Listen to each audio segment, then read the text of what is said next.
Но на НДК пя световната поп-оперна група Il Divo. С момчетата, които вече имат хиляди почитатели, в България се срещнаха Петя Дикова и операторът Павел Баев. Добър вечер! How are you tonight? Добър вечер, дами и господа!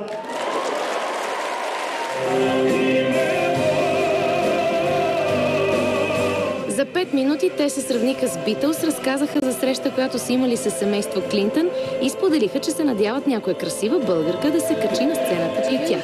Мислите ли, че жените ви слушат с очите си?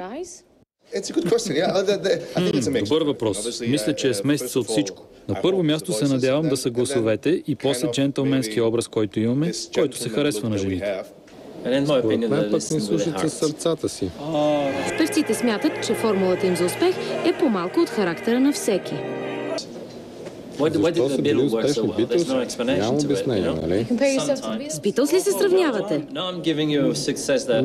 давам ви пример за траен успех. Ще ми се да можех да се сравня с тях. Понякога за магията няма обяснение. Ще ви дам друг пример. Откакто Il Divo станаха много успешни преди 9 години, по света има много групи, които се опитват да ни копират. 4 мъже в костюми пеят кросовър, но без успех.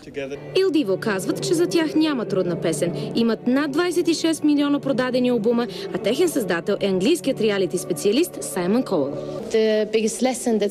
Кой е най-важният урок, на който Саймън ви научи?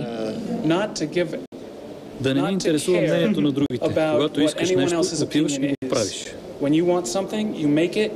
За BTV новините, Петя Дикова.